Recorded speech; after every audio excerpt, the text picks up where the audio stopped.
अल्हम्दुलिल्लाह रब्बिल आलमीन वस्सलातु वस्सलामु अला सय्यिदिल अंबिया वल मुरसलीन अम्मा बाद।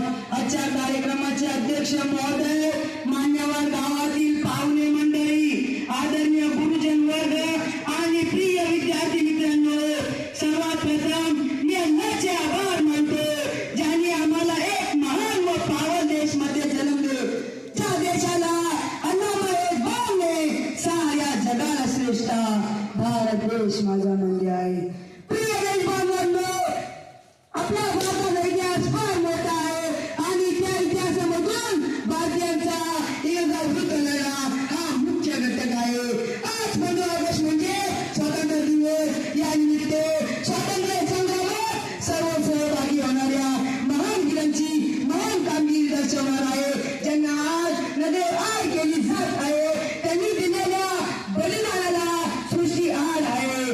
भारताच्या स्वातंत्र्यासाठी ज्यांनी महत्वाची भूमिका आहे त्यांच्याच नावे इतिहासातून गरबडली जात आहे। परंतु जो इश्क से मामूल हो वो दिल नहीं मरता, दुनिया के जरी पे सदा नाम मिळवता। प्रिय देशबांधवांनो, हिंदुस्थान वर ताबा मिळवण्यासाठी इंग्रजांनी प्रथम ईस्ट इंडिया कंपनीचे स्थापन केले आणि हळूहळू त्या द्वारीशी संगमन करून शेवटी 1857 रोजी आपली सत्ता स्थापली।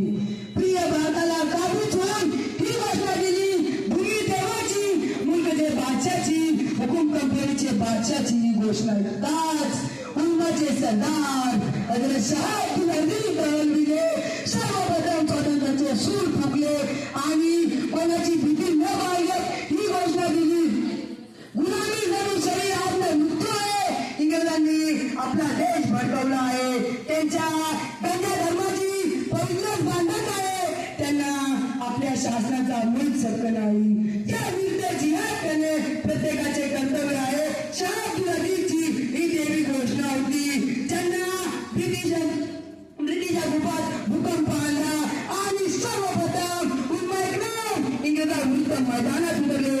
इंग्रज साहेबांच्या सत्यजंगात असलेल्या उन्माती सय्यद अहमद शहीद, सय्यद इस्माईल शहीद यांना बाळगोटच्या भागात शहीद केले।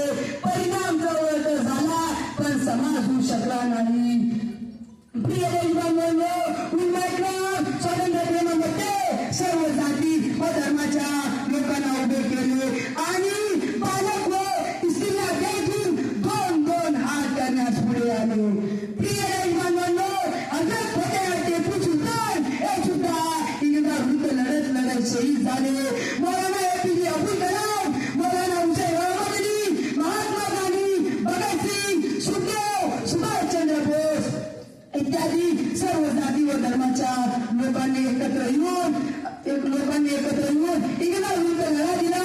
अशा प्रकारे आपला भारत 15 ऑगस्ट 1947 रोजी स्वातंत्र्य झाला। हे शब्द बोलून मी माझे साऱ्यावर होतो व मायला